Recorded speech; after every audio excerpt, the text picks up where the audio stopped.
It's like, this is how the world's going to end. You know, the sun explodes and everything around you burns up and dies. Welcome to the Forbidden Frontier.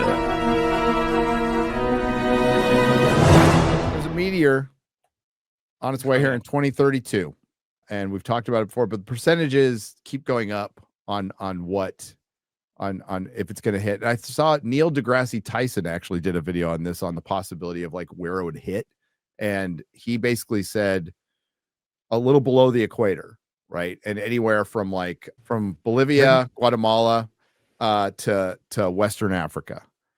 So we're good in America, unless of course it hits in close to the coast in the Gulf of America, or you're anywhere near the ocean. Size is 130 to 300 feet. All right, so that's bigger than Tunguska, but it's about the size of Meteor Crater in Arizona, which put a big old hole in the ground. It's amazing to see, by the way, about a mile around. So if that doesn't happen, in the middle of nowhere in a desert, could be pretty bad. I mean, the chances of it here. Yeah, I mean, it's a good thing that overpopulation is kind of bullshit, and there's a very good chance it won't hit anybody. I mean, just drive around the Western United States. Talk to me about overpopulation. Drive through New Mexico where you don't see anybody for 2 hours. If it hits the water, though, like you're getting tsunamis. Well, it's bad either way. So there's water, earth, air. All of them are horrible. Let's start with air. So air would be probably the least destructive thing, as long as it doesn't blow up over a city. If it blows up over a city, everybody's fucking dead within a certain couple mile radius, depending on how big it is. But it's like blowing up a nuclear bomb in the atmosphere.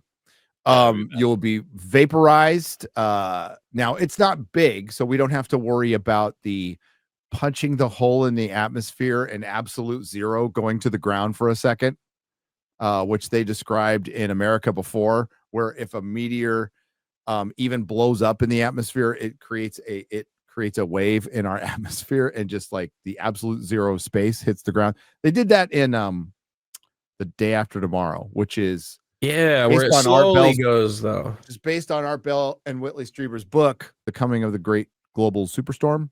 Jake Gyllenhaal runs from absolute zero and gets near the fire. Somehow he's able to evade it.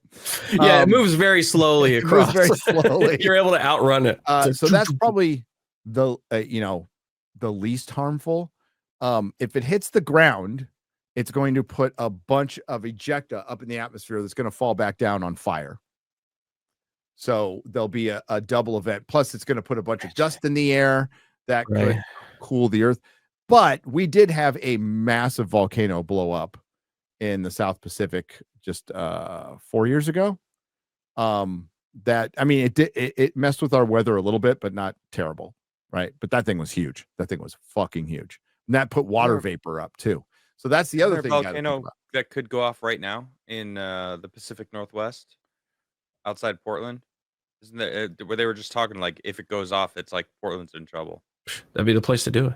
So if it hits the ground, it puts up a bunch of ejecta that's going to fall down as like little fiery meteors. It's going to start fires. It's going to kill people, depending on where it is.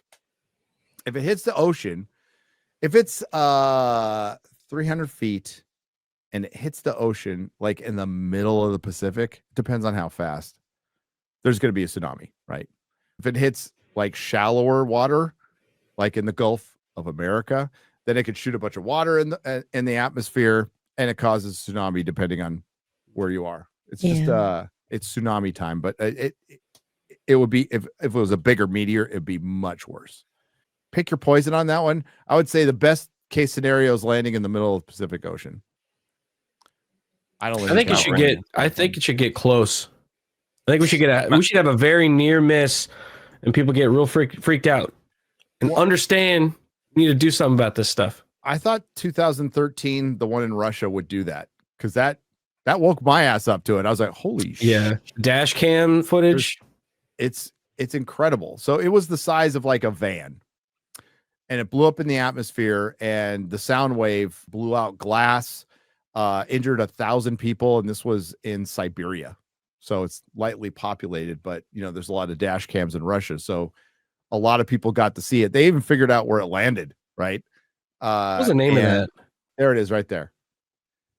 Chelyabinsk. Right. Chelyabinsk.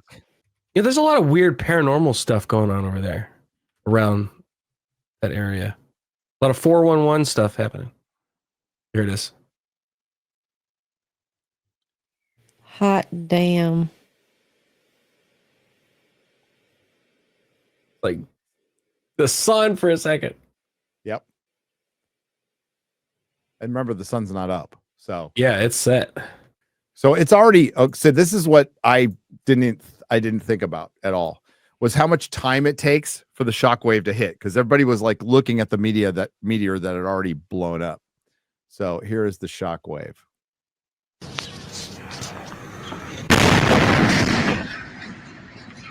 Wow. And then all the glass. Yo, God. There's a better video. It's close too. It's right over that. This is supposedly the actual recovered rock. Oh, wow. It's so small. Yeah. Well, I know a good It chunk was of big it. rock that came from sky. It blew up. It gets The person's like, disintegrated. I was here first. Yeah, It's mine. It's like called Black it. Friday at TV. Like, this is mine. I'm here.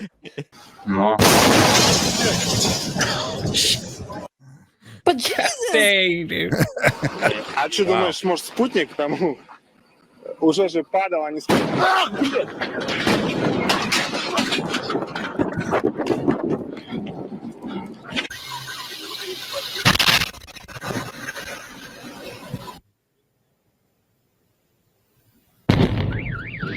Damn. Oh, wow. It's not And then scary at all. And there's pop. Oh yeah, this poor lady. Oh. Oh, my Dude got knocked God. over. 2 people got freaking blown into that room. Yeah. She's so lucky she didn't get hit harder. Oh, my God.